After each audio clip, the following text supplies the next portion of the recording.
Et bonsoir à tous, c'est Jiba et on va ce soir regarder plus en détail ce que contient le pack d'intro des Dragons de Tarkir, Ruée Implacable.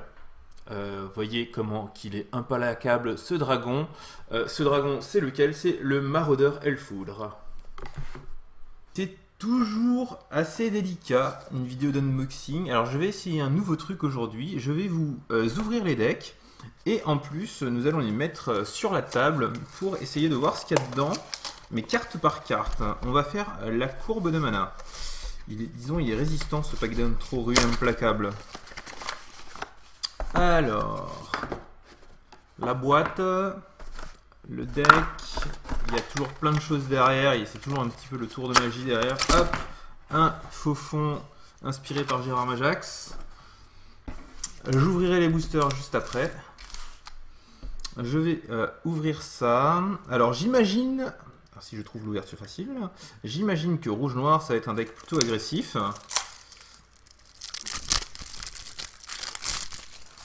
Et donc je vais essayer de voir si ce Maraudeur Elfoudre est bien le haut de curve de ce deck. Plastique qui reste collé au doigt. Ah, c'est quoi ce plastique? Nous avons donc ce Maraudeur d'Elfoudre. Je le mets tout à droite, puisque on va dire que, avec un peu de chance, si on reste dans l'agressif, ça n'ira pas plus loin que 5 mana pour une créature. On a le renouveau infâme, pour 4 mana, qui fait -X à une créature, en récupérant une créature à vous du cimetière, c'est assez fort. On a, voilà, on commence dans les bêtes agressives, du coup, juste après les rares. 2 berserkers d'éclair, la 1-1 qui se booste, une très bonne unco dans le format. On a ensuite 2 aspirantes de Colagan. C'est une 2-1 qui, quand elle est bloquée, elle inflige 1 à la créature bloqueuse. Triple assaillante de Colagan. Vous remarquez qu'il y a un thème avec un dragon qui s'appellerait par hasard Colagan. C'est des 2-2 pour 2, mais elles ont aussi précipitation. On a les avant-coureurs de Colagan qui sont des créatures piétinement dont la force est égale au nombre de créatures que vous contrôlez. Et qui a également la précipitation. Dans certains cas, ça peut être plutôt pratique. Une de 3 pour 3, mais qui se précipite également pour 2. On a le chaman embusqueur qui est une très très bonne carte dans tous les decks qui vont se précipiter, puisque à chaque fois qu'une créature arrive en jeu de votre côté, elle va gagner plus de jusqu'à la fin du tour. Parfait pour précipiter. 2 meneurs de guerre. Elle a encore une carte exceptionnelle dans précipitation, puisqu'elle va réduire les coûts de précipitation de toutes vos autres créatures de 2 incolores. Et on continue on finit dans le haut de curve. Alors on a 2 précipitations 5-4. Je vais les mettre en dessous du dragon parce qu'il ne faut pas déconner. Il est beaucoup trop beau ce dragon. Qui sont obligés d'attaquer à tous les tours. On a un autre dragon, 2 autres dragons qui volent à 6 mana. Qu'est-ce qu'ils font? Quand ils arrivent sur le champ de bataille, vous pouvez mettre sur le champ de bataille depuis votre cimetière une carte de créature avec un coût converti inférieur ou égal à 3. Elle acquiert la célérité et tu la renvoies dans ta main. Donc tu précipites une carte de ton cimetière de 3 ou moins. Donc ça marche avec tout ça.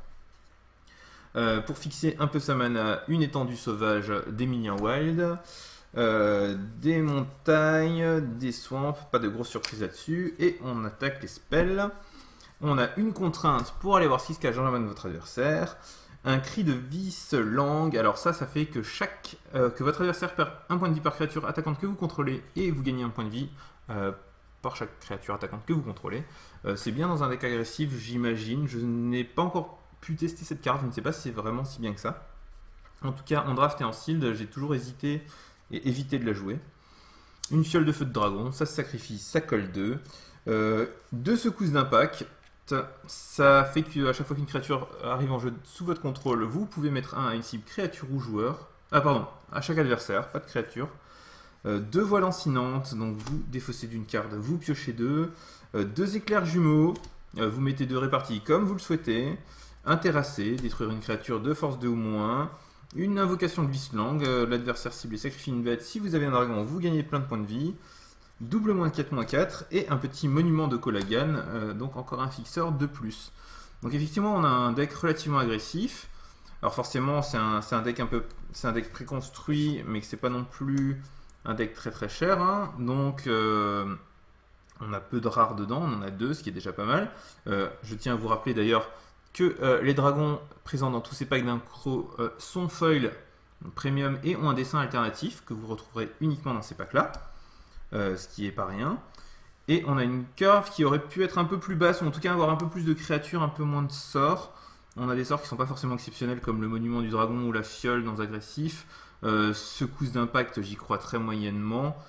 Et peut-être que les 2 dragons à 6 auraient pu se transformer aussi en quelques bêtes un peu moins chères.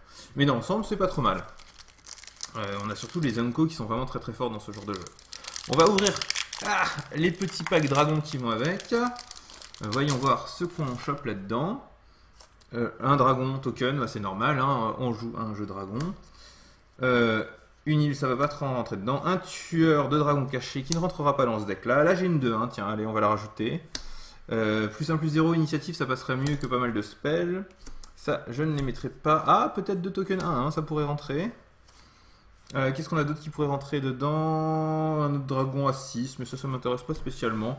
J'aimerais plutôt des cartes pas chères pour améliorer mon paquet.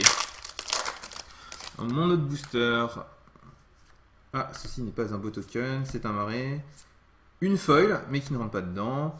Ah, une rare rouge. Cette mana, a priori, je vais pas la jouer. Renvoyez une carte éphémère ou de rituel depuis votre cimetière jusque dans votre main.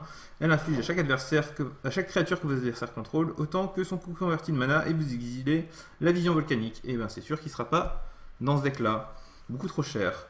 Une secousse d'impact, comme je vous disais, j'ai déjà pas trop envie. Ah, un gobelin titubant, pourquoi pas. Notre aspirant de Colagan. Ça, c'est un peu trop situationnel puisque ça ne marche que sur une créature verte ou blanche. Et qu'est-ce que ça fait ça? Ça inflige 3 blessures à une créature ciblée. Ah oui, si vous révélez un dragon, vous pouvez mettre également autant sur un joueur. Alors, avec toutes les cartes que j'ai eues dans mes boosters, je vais enlever au moins ça.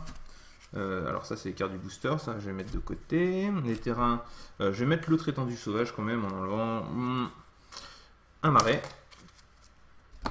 Où est-ce qu'elle est mon autre étendue sauvage? Par ici. Un petit peu hors champ, mais c'est pas grave. On va enlever les spells qui me font pas trop rêver, comme les secousses d'impact par exemple. Hein. J'ai rajouté des créatures. On en est à combien? 3, 6, 9, 10, 11, 12, 13, 14, 15, 16, 17, 18, 19, 20, 21, 22, 23, 24, 25, 26, 27, 28, 29, 30, 31, 32, 33, 34, 35, 36, 37, 38, 39, 40, 41. Est-ce que j'avais compté cela déjà une première fois ou pas? Je ne sais plus. En tout cas, on va pouvoir couper encore quelques spells. Je pense que je couperai assez facilement cette fiole. Et j'aurai un deck un petit peu plus agressif, avec un blast de plus, une curve un peu plus sympa. Ah oui, on peut enlever un gros dragon aussi, un peu cher, pour un jeu agressif. Et voilà le magnifique deck, dont je ne retrouve plus le nom, bien entendu, qui est le pack d'intro Ruée Implacable.